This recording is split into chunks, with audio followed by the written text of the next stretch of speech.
My sister and her husband moved in with our parents temporarily, and somehow decided I was their free, full-time babysitter. The day I finally said no, they exploded, and that's when I realized how little my family respected me. Stick with me while I share my story, and if it touches you, don't forget to support our channel by hitting that subscribe button, dropping a like, and sharing it with the people you care about. I'm Emily Carter, the younger sister who always did things the quiet way. I worked a steady job, paid my bills on time, and never asked my parents for money. I didn't cause problems, and I didn't expect praise. I thought that being dependable was enough. Growing up, I learned that if I stayed calm and helpful, things would stay peaceful. I carried that lesson into adulthood. When my sister Lauren and her husband Mark moved into my parents' house, it was explained as a short-term situation. They said rent was too high, Mark's hours were cut, and they needed time to get back on their feet. They had 2 small kids, and I felt sorry for them. I believed family should help family, so I didn't question it. At first, helping felt normal. I would watch the kids for an hour or two so Lauren could rest or Mark could run errands. No one forced me. I volunteered because I thought it mattered. I told myself it wouldn't last long. They were adults. They would figure things out. But days turned into weeks, and weeks turned into months. The requests stopped sounding like requests. Lauren would tell me what time she was leaving instead of asking if I was free. Mark would walk past me, keys in hand, and say the kids were already fed. My parents would smile and say how lucky Lauren was to have such a helpful sister. No one asked how my day went or if I was tired. No one noticed that I stopped making plans or seeing friends. If I looked overwhelmed, I was reminded that Lauren had it harder because she had kids. That became the answer to everything. I tried to stay patient. I told myself this was what being the good daughter meant.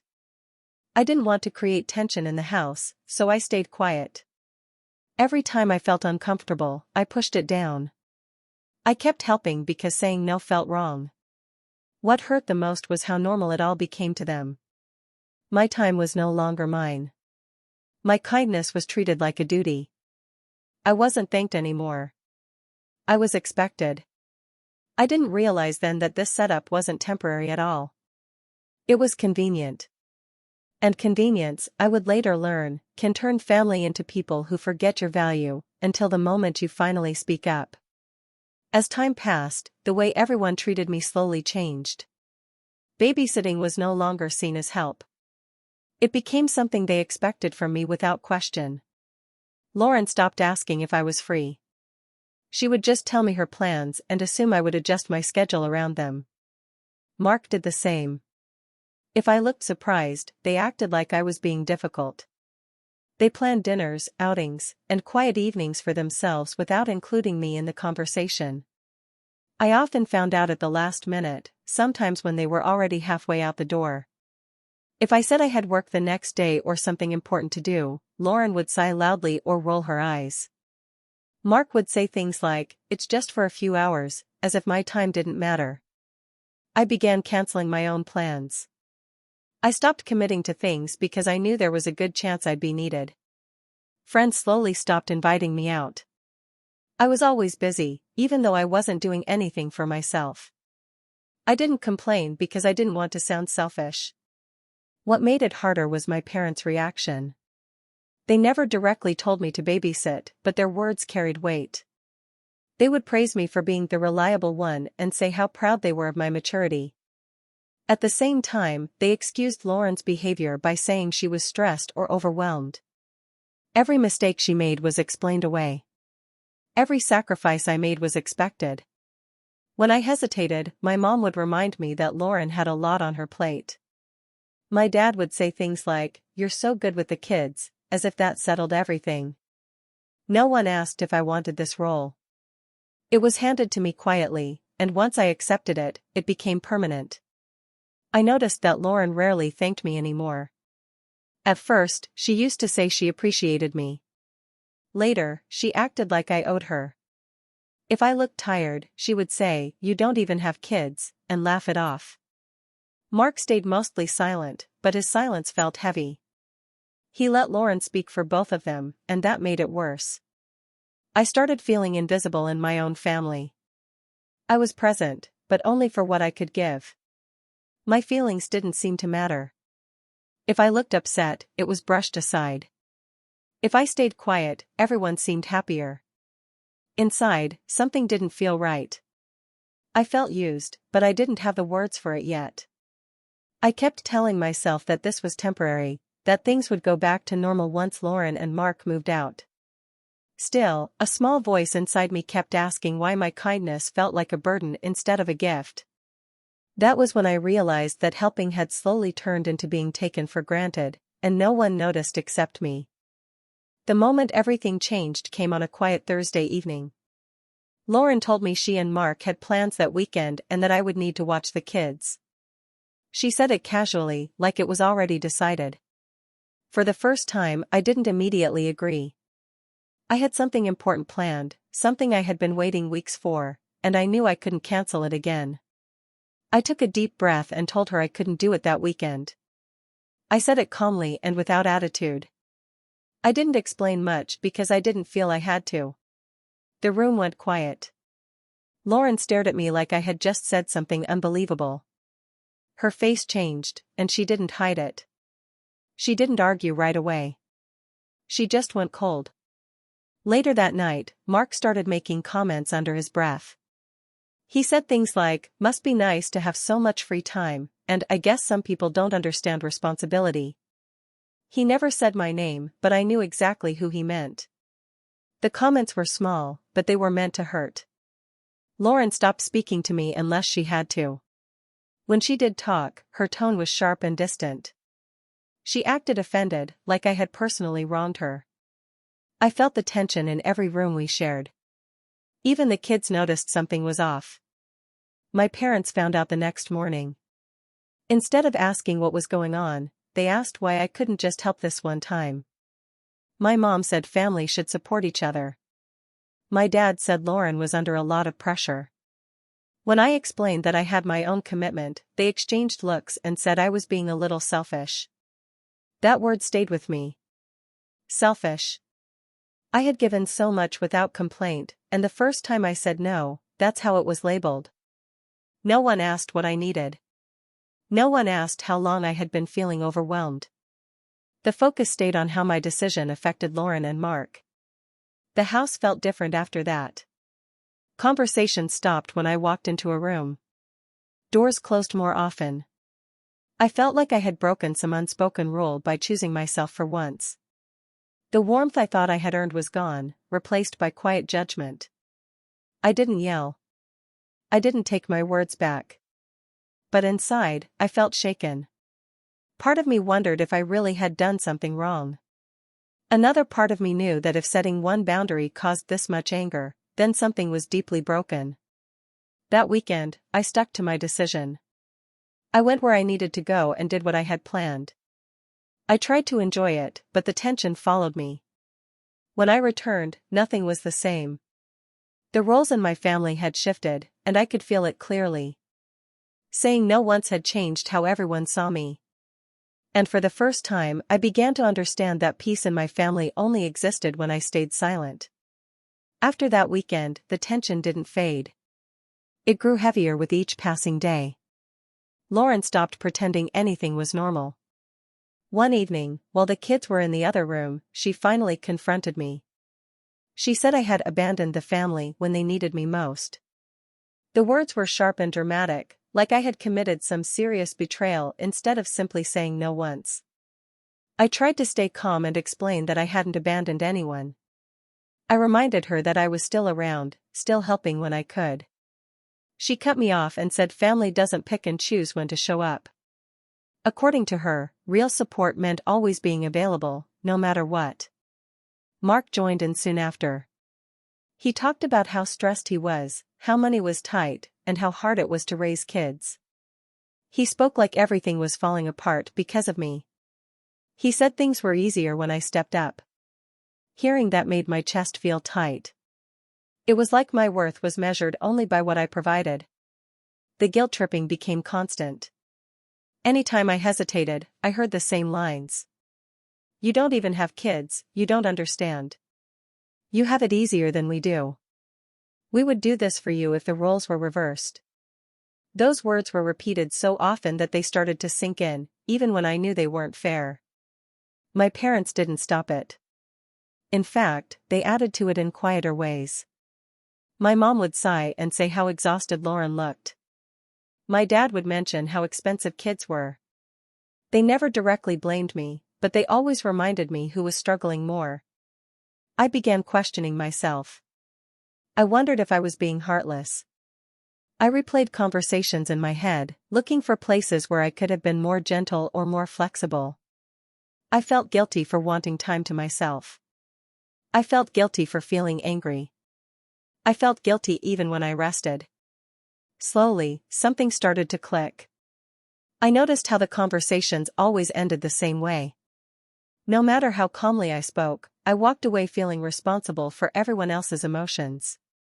Their problems were somehow mine to fix. My feelings, on the other hand, were treated like an inconvenience. I also noticed how nothing was ever enough. If I helped one day, it was forgotten the next. If I set another small boundary, the accusations returned. The rules kept changing, but the pressure stayed the same. That's when I realized I wasn't being asked for help. I was being controlled through guilt. Every word was designed to make me doubt myself and give in. Once I saw that, I couldn't unsee it. I didn't say anything right away. I stayed quiet and watched closely. I listened to the way they spoke to me and about me. And for the first time, I understood that this wasn't about family or support anymore. It was about keeping me in a role that benefited everyone else, no matter the cost to me. The breaking point came on a morning I will never forget. I had already made it clear the night before that I wouldn't be available that day. I said it directly and calmly. There was no confusion. Lauren nodded but didn't respond, and Mark avoided eye contact. I thought the message was understood. That morning, I left the house early for my own plans. A few hours later, my phone started ringing nonstop. When I finally checked it, I saw missed calls and messages from my parents. The tone was urgent. Confused, I called back. My mom answered in a panic and asked where I was. She said the kids were alone. Lauren and Mark had left, assuming I would come by and take over. I felt my stomach drop. They had made a decision without asking, without permission, and without caring about the position they put me in. I said I wasn't coming back. I reminded my mom that I had already said no. There was silence on the line, followed by anger. My dad took the phone and said I was being irresponsible. He said family doesn't walk away in situations like this. I told him they had crossed a line by leaving their kids without confirming care. When Lauren and Mark returned and realized I hadn't shown up, the house turned into chaos. Voices were raised. Accusations flew. Lauren shouted that I did this on purpose to punish her. Mark said I knew what would happen and didn't care. They acted like I had planned the whole thing. My parents joined in, not by defending me, but by demanding why I didn't just fix the problem. They were furious, not at Lauren and Mark for leaving their kids, but at me for refusing to clean up the mess. I stood there, stunned, listening to them list everything they thought I had done wrong. I tried to speak, but no one listened. Every sentence I started was cut off. Every explanation was turned against me. I was called selfish, dramatic, and ungrateful. No one acknowledged that my boundary had been ignored or that their actions were dangerous and unfair. The shouting got louder. The kids started crying in the other room. That sound broke something inside me. I realized how far this had gone. I wasn't just being used anymore. I was being blamed for other people's bad choices. I didn't yell back. I didn't cry. I just stood there, feeling numb. In that moment, I saw my place in the family clearly. I wasn't seen as a daughter or a sister. I was a solution. And when I refused to be that solution, I became the enemy. That day changed everything. The trust one had in my family cracked completely. I knew then that no matter how much I had given before, it would never protect me. From that point on, I understood that if I didn't protect myself, no one else would. After that explosion, I stopped trying to fix anything.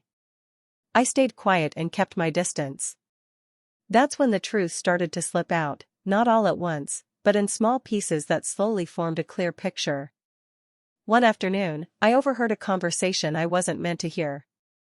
Lauren was on the phone, speaking in a relaxed, almost cheerful voice. She was talking about money, about how much they had managed to save since moving in with our parents. She laughed and said living there had made things so much easier. My heart sank. This didn't sound like someone barely getting by. Later, I noticed things I had ignored before. New clothes. Weekend trips that were explained away as cheap. Mark talking about future plans with confidence, not worry. None of it matched the struggle they had described when they first moved in. The truth became undeniable when my mom mentioned, without thinking much of it, that Lauren and Mark were looking at apartments in a better area. She said they wanted a fresh start and were close to having enough saved for deposits and moving costs. I stood there in shock. They weren't trying to survive. They were preparing to upgrade their life. It hit me all at once. The long hours I spent babysitting. The plans I canceled. The guilt I carried. All of it had given them freedom. They had used that freedom to rest, go out, and plan their future, while I was told I should be grateful just to help. They weren't desperate. They were comfortable. Comfortable because I had made their lives easier at my own expense. I thought back to every time they said they had no choice. Every time they claimed they were overwhelmed. Every time they implied I didn't understand because I didn't have kids. None of it was the full truth. They had choices. They just chose the ones that cost them nothing and cost me everything. What hurt most wasn't the money. It was the intention. They knew what they were doing.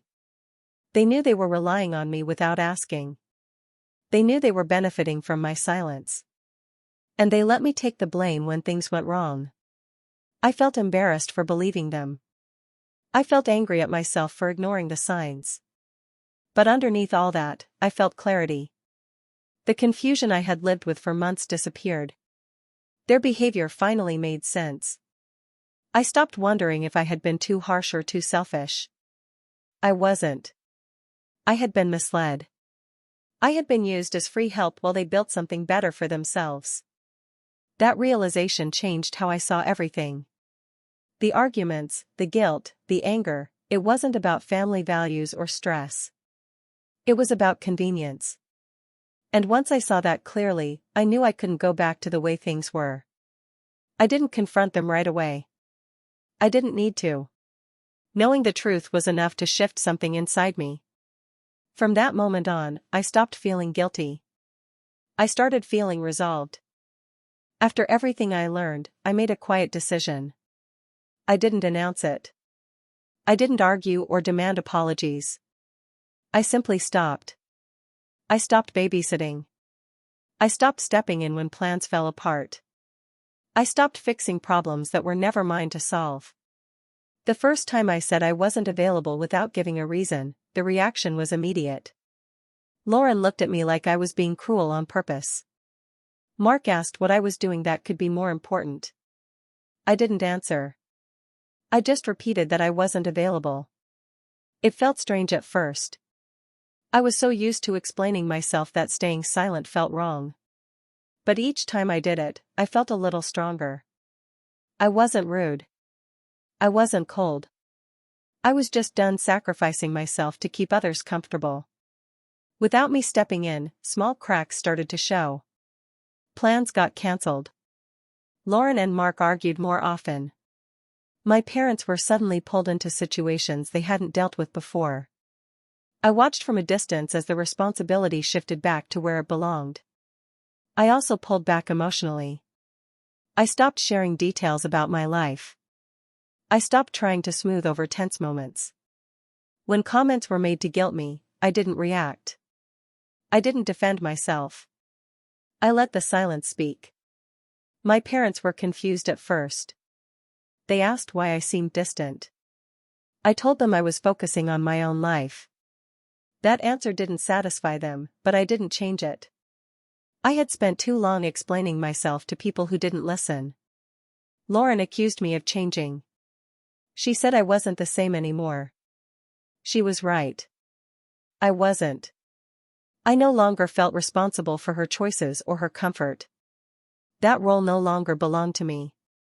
What surprised me most was how quickly everyone felt the loss of my presence. Things that were once easy became stressful. The help they took for granted was suddenly gone, and they didn't know how to handle it. I felt guilty sometimes. Old habits are hard to break. There were moments when I wanted to step in just to restore peace. But I reminded myself why I stopped. Every time I held my boundary, I reclaimed a small piece of myself. Choosing myself didn't feel dramatic or powerful in the moment. It felt quiet and lonely. But it was honest. I was no longer living to meet expectations that only existed to benefit others. For the first time in a long while, my time felt like it belonged to me again. And even though the house felt tense, I felt calm. That told me I had made the right choice. Once I fully stepped back, the consequences became impossible to ignore. Without my help, Lauren and Mark struggled in ways they never had before. Their schedules fell apart. Simple plans turned into problems. What they used to handle easily now caused constant stress. The house felt heavier every day. Arguments broke out over small things. Lauren complained about being exhausted. Mark snapped more often and blamed everything on pressure.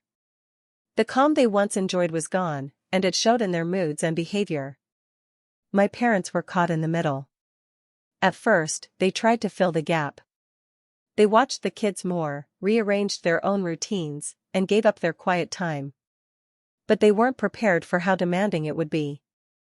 The responsibility they had ignored for months suddenly became very real. I noticed the shift in how my parents spoke to me. The praise stopped, but so did the criticism.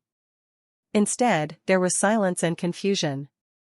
They began to realize how much they had leaned on me without admitting it. The balance they thought existed never truly did. Lauren grew more frustrated. She accused everyone of not supporting her enough. She complained that no one understood how hard things were. But this time, the room didn't agree with her. My parents were tired. They were seeing the situation clearly for the first time. Mark became defensive. He talked about how unfair everything felt. But his words didn't carry the same weight anymore. Without me as a buffer, his complaints landed directly on my parents, and they couldn't ignore them. The tension in the house grew constant. There were fewer laughs, fewer calm moments. Every day felt like walking on glass. I stayed out of it.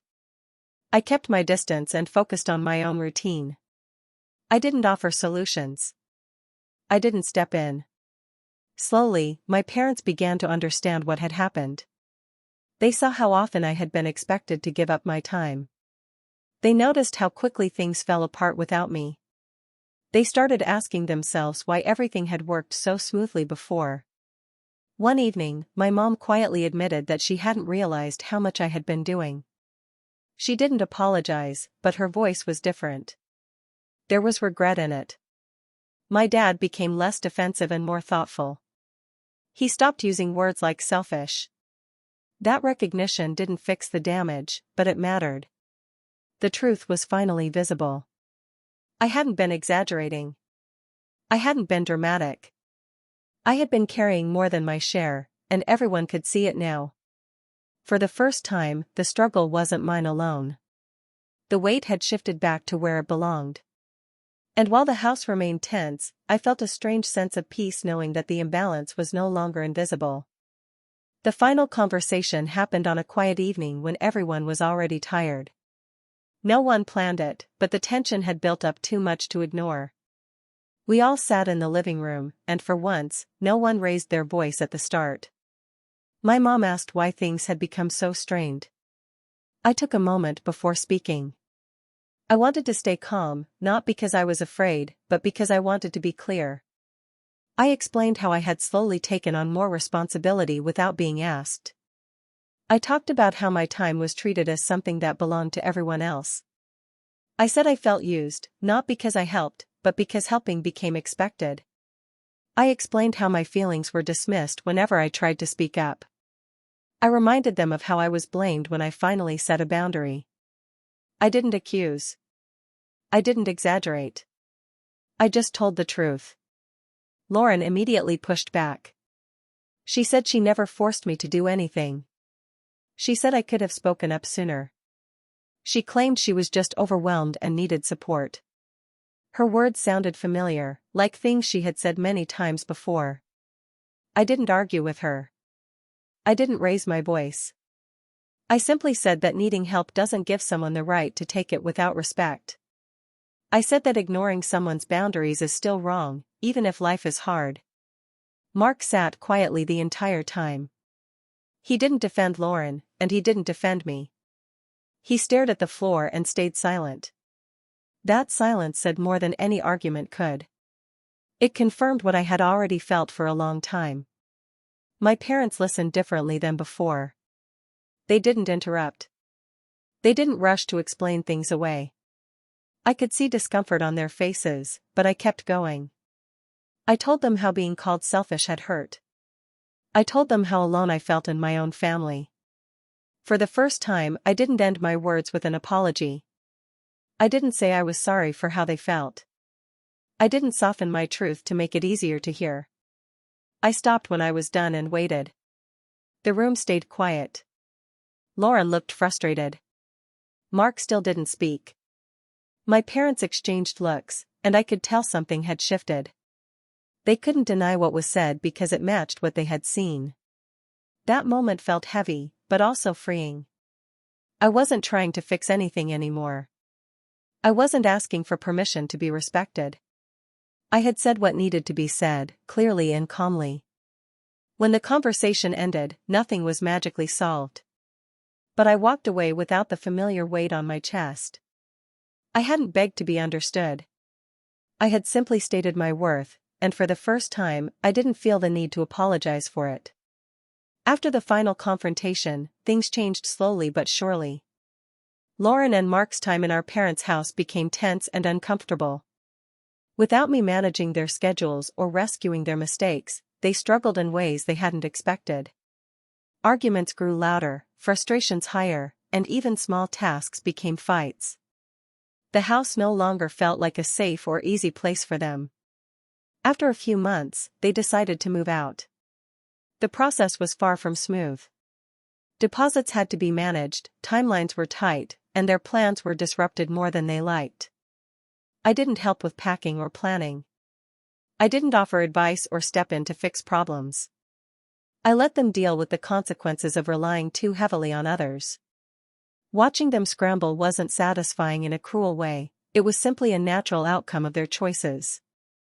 Once they were gone, I felt a strange mixture of relief and emptiness. The house was quiet. My parents were adjusting to routines without Lauren and Mark's constant chaos. And for the first time in months, I felt free to think about myself. I could focus on my life without guilt or pressure. I began rebuilding slowly. I spent time on things I had neglected, my hobbies, my work, and friendships I had put aside. I started saying yes to opportunities one had ignored, simply because I had always prioritized everyone else. I felt the small joy of making decisions for myself again. Each step was a reminder that my life belonged to me.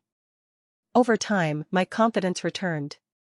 I no longer doubted my choices or felt guilty for refusing requests that were unfair. I realized that setting boundaries wasn't just about protecting myself, it was about reclaiming respect and dignity. I learned that independence doesn't come from being alone but from refusing to let others control your life at your expense. The lesson settled in quietly, but deeply. Revenge doesn't always mean anger or destruction. It doesn't mean yelling, exposing secrets, or making someone suffer. Sometimes, revenge is simple. It's refusing to be used, refusing to let others take what belongs to you, and refusing to feel guilty for valuing yourself. That quiet refusal can be more powerful than any dramatic action. By the time life returned to a steady pace, I felt stronger than before. I had endured manipulation, blame, and disrespect, but I hadn't broken. I had grown. I had learned my limits and honored them. I didn't need everyone to understand me or recognize my efforts. I only needed to know I had stood up for myself. In the end, the house felt lighter, the air clearer, and my heart calmer. I had survived the chaos, and I had done it on my own terms. I realized that real revenge, the kind that leaves you feeling free instead of bitter, is the kind where you take back your own life and never let anyone exploit you again.